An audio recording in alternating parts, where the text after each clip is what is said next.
Next हमारा topic है constituent assembly, यानी ये वो जिन्होंने हमारा कॉन्स्टिट्यूशन बनाया है। Who were the makers of Indian constitution, कौन थे? कुछ इंपॉर्टेंट के बुक में आपको ये स्केच दिख रहे हैं ना, ये सारे नाम। मेन थे अंबेडकर जी, जो हेड थे पूरी कमेटी के, उन्होंने बनाया था ये, और उनकी महात्मा गांधी से बनती नहीं थी। Drafting of the document is called drafting of the documents called the constitution was done by an assembly of elected representatives called the constituent assembly. constituent assembly क्या थी? इलेक्टेड लोगों की थी, यानी जिनको उस समय इंडिया की पॉपुलेशन ने चुना था और जिनको कॉन्स्टिट्यूशन का ड्राफ्ट बना था। ड्राफ्ट मतलब होता है रफ चीज, पॉइंट्स लिखना कि हम ये इसमें लिखेंगे। जैसे यूनिवर्सल एडल्ट फ्रेंचाइज, 18 साल से ऊपर सब लोगों को चुनाव का अधिकार है। कोई इंडिया में कहीं भी रह सकता है, कहीं भी जमीन खरीद सकता है, ऐसे ये सारे। Election to the constituent assembly were held in July 1946। अब देखो, इसके लिए अंग्रेज इलेक्शंस करवाते थे ना ब्रिटिशर्स इंडिया में, तो वही 1946 में इलेक्शन हुए। और पहली मीटिंग जो हुई वो कब हुई? दिसंबर 1946 में, कि हमारा कॉन्स्टिट्यूशन 31 में ही डिसाइड हो गया था ना कांग्रेस के सेशन में। तो ये उसी से आगे की कहानी है कि कैसा होगा। लेकिन प्रॉब्लम क्या आई? 1946 की बात है, पूरे इंडिया में इलेक्शन हो। 1947 में इंडिया का पार्टीशन हो गया, तो कुछ इंडिया में रह गई और कुछ पाकिस्तान चली गई। The divided soon after country was divided into India and Pakistan. The constituent assembly was also divided, ये भी डिवाइड हो गई क्योंकि इसमें वही लोग थे जो पूरे इंडिया से चुनाव में जीते थे, जो इलेक्शन हुआ था। तो आधे इंडिया में रह गए और आधे, हाँ। The constituent assembly that road Indian constitution, कितने मेंबर थे? 299 लोग थे। असेंबली ने 26 नवंबर 1949 को कॉन्स्टिट्यूशन को अडेप्ट किया, लेकिन ये फोर्स में कब आया? मतलब हमने मान लिया कि यही हमारा कॉन्स्टिट्यूशन, हमने बिल्कुल फाइनल कर दिया, लेकिन 26 जनवरी को आया और तभी इंडिया एक रिपब्लिक बना। अब क्वेश्चन यही आता है जो हम पहले भी डिस्कस कर चुके हैं लेसन में। 6 जनवरी को बन गया था, लेकिन 26 नवंबर को बन गया था, लेकिन हमने 26 जनवरी को ही इसे इम्प्लीमेंट किया। क्यों? क्योंकि वो लाहौर सेशन में 26 जनवरी को ही ये पास हुआ था कि अब इंडिया को पूर्ण स्वराज चाहिए। अब ये वाला भी जरूरी है। 6 decades ago why should we accept, मतलब ये कि 60 ईयर्स हो गए, हमारा वही कॉन्स्टिट्यूशन अभी तक चल रहा है और हम सब उसे मानते हैं। क्यों? ये भी पूरा आपका क्वेश्चन है। अब क्या है? अब कॉन्स्टिट्यूशन जो है does not reflect the view of one of its member alone, किसी एक अकेले का व्यू नहीं रिप्रेजेंट करता, किसी एक ने नहीं बनाया था। आपने अभी पढ़ा कि इंडिया के अलग अलग जगह पे इलेक्शन हुए थे, आज भी होते हैं ना हर स्टेट में, हर जगह में।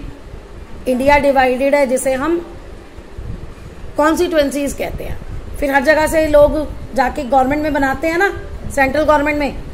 तो वही सेम हर जगह से इलेक्टेड मेंबर्स थे, यानी हर भाषा को मानने वाले, हर धर्म को मानने वाले, हर कल्चर को मानने वाले, माइनॉरिटी भी, मेजोरिटी भी, क्योंकि वो था ही पहले। तो वही लोग गए थे कॉन्स्टिट्यूशन बनाने में। तो यानी वो किसी एक लोगों का नहीं था, इंडिया में जितने लोग रहते हैं उनके रिप्रेजेंटेटिव्स ने ही ये मिलके बनाया था। It express broad conscience of its time, उस समय का ब्रॉड कॉन्शियंसियस मतलब लोगों की राय, लोग हो जाते हैं सारे इकट्ठे, वो ब्रॉड था। अब वो मैंने आपको बता दिया कैसे। बहुत सारी कंट्रीज को अपना कॉन्स्टिट्यूशन दोबारा से लिखना पड़ा, क्योंकि बेसिक रूल्स जो थे बहुत सारे सोशल ग्रुप और पॉलिटिकल पार्टीज को एक्सेप्टेबल नहीं थे, जो उस समय लिखे गए। जैसे टाइम चेंज हुआ ना, तो टाइम के बाद उनको एक्सेप्टेबल नहीं थे। लेकिन हमारे ऐसा नहीं है, हमारे कॉन्स्टिट्यूशन में ना हम चेंज कर सकते हैं। कॉन्स्टिट्यूशन में जब भी कोई चेंज करते हैं ना, तो उसको हम कहते हैं अमेंडमेंट। हम ये नहीं कहते कॉन्स्टिट्यूशन चेंज कर दिया, हम कहते हैं कॉन्स्टिट्यूशन को अमेंड कर दिया। उसको चेंज कर सकते हैं, यानी जो पहले अप्लाई नहीं होते थे उनको हम, ये नहीं है कि हम अपना कॉन्स्टिट्यूशन ही डिस्कार्ड कर दें, रिजेक्ट कर दें, नहीं। जो एक दो क्लॉज हमें लगते हैं उनको हम चेंज कर देंगे, लेकिन चेंज करना भी इतना आसान नहीं होता। चेंज करने का भी प्रोसीजर आप 8th में पढ़ चुके हैं। The constitution exist as a mayor piece of paper, कहता है ये सिर्फ एक पेपर का पीस नहीं है कि उस पर लिख लिया, नो वन एक्चुअली, कोई उसे माने ना। The experience of our constitution is different, हमारी कॉन्स्टिट्यूशन का एक्सपीरियंस जो है वो अलग है। लास्ट हाफ सेंचुरी से सेवरल ग्रुप में क्वेश्चन सम प्रोविजन, कुछ प्रोविजंस पे क्वेश्चंस उठाए हैं, लेकिन कोई बहुत बड़ा ग्रुप यानी बहुत सारे लोग इकट्ठे आ जाए या कोई पॉलिटिकल पावर आ जाए, उसने अभी तक कोई भी कॉन्स्टिट्यूशन की लेजिटिमेसी पे क्वेश्चन नहीं उठाया, यानी जो उसमें लिखा है उस पर किसी ने क्वेश्चन नहीं उठाया कि ये गलत लिखा है। किसी को एक आधे को प्रॉब्लम हो सकती है, आज भी अगर हो रहा है। अब अगर तुम न्यूज नहीं देखते, हमारे इंडिया में ज्ञानवापी मंदिर का चल रहा है, मंदिर थी या मस्जिद थी, तो हिंदू और मुस्लिम दोनों क्या कहते हैं कि इंडिया धर्म से थोड़ी चलेगा, इंडिया कॉन्स्टिट्यूशन से चलेगा। यानी कॉन्स्टिट्यूशन में जो लिखा है उसके बेसिस पे कोर्ट फैसला देगा, और जो कोर्ट फैसला देगा वो दोनों मानेंगे, चाहे कोर्ट जो भी कहे। तो ये कह रहा है द सेकेंड रीजन। अब सेकेंड रीजन क्या था? अब constituent assembly represented the people of India, क्योंकि लोगों ने चुन के भेजा था ना। देयर वॉज नो, अब देखो ये भी सेम वही चीज है, पहले वाले का ही बात है कि उन्हीं लोगों ने किया। कहते यूनिवर्सल एडल्ट फ्रेंचाइज नहीं था उस टाइम पे, तो so the constituent assembly could not have been chosen directly, तो इसलिए सारे लोगों ने तो नहीं चुना था ना, जिनको वोटिंग का अधिकार था उन्होंने ही चुना था, और सबको वोटिंग का अधिकार नहीं था। It was elected mainly by the members of the existing provincial legislature that we mentioned above. तो जो प्रोविंशियल लेजिस्लेचर थे ना, उन्होंने इनको इलेक्ट किया था। It was elected mainly by, तो अब we mentioned above this ensure fair geographical share of member from all the region of the country. और जब ऐसा किया गया तो कंट्री की हर जगह से, जो आप कह सकते हो जो आज स्टेट है ना, हर स्टेट से कॉन्स्टिट्यूशन बनाने में वहां पे मेंबर गया। The assembly was dominated by Indian National Congress, the party that led Indian freedom struggle. Indian National Congress थी जिसने इंडिया की आजादी की लड़ाई लड़ी, but the Congress itself included. अब कांग्रेस तो है, तुम्हें नाम तो लग रहा है कि कांग्रेस में पॉलिटिकल पार्टी है, लेकिन कांग्रेस में उस समय हर तरह के लोग थे। कांग्रेस भी उस समय डाइवर्स पॉलिटिकल लीडर्स का ग्रुप था, ये वही कह रहा है। Included variety of political groups and opinions. The assembly had many members who did not agree, बहुत सारे मेंबर्स ऐसे थे जो कांग्रेस से एग्री नहीं करते थे। In social terms too assembly represented member different religious groups, caste, अलग अलग ऑक्यूपेशन को। Even if constituent assembly was elected, कहता है अगर यूनिवर्सल एडल्ट फ्रेंचाइज होता, जो नहीं था, अगर होता तो भी जिन्होंने संविधान बनाया है ना, कॉन्स्टिट्यूएंट मेकर, वही जाते। कह रहा है इससे कोई फर्क नहीं पड़ता कि यूनिवर्सल एडल्ट फ्रेंचाइज नहीं था, होता भी तो भी इस कंपोजिशन में कोई फर्क नहीं आता।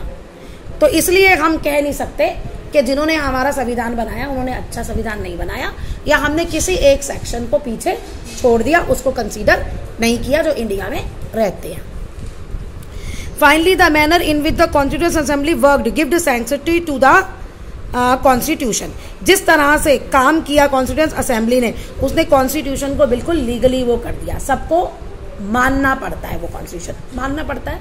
हम इंडियंस लोग उसे जबरदस्ती नहीं मानते, वो बना ही इतना अच्छा है कि हम अपने उसे मन से मानते हैं। अब क्वेश्चन ये है कि ये बना कैसे। देखिए ये बना कैसे, ये डिस्कस करते हैं। कॉन्स्टिट्यूएंट असेंबली थी, उन्होंने ड्राफ्ट बना लिया, जो भी उनके मेंबर्स थे, राइट, जो भी मेंबर्स थे। पार्लियामेंट में आप देखते हो ना डिस्कशंस होते हैं, एक प्रोविजन उठाया कि हमने ये लिखा है, फिर उस पर सब बहस करेंगे। जिसको वो अच्छा लगेगा उसके अच्छे के बारे में बोलेगा, जिसको बुरा लगेगा वो कहेगा नहीं इस पे चेंजेस करो। और ये आज भी ऐसे भी वोटिंग भी होती है पार्लियामेंट में। अगर वो सबको पसंद आ गया, मेजोरिटी हो गई, तो वो पास हो जाएगा, उसे रख लेंगे।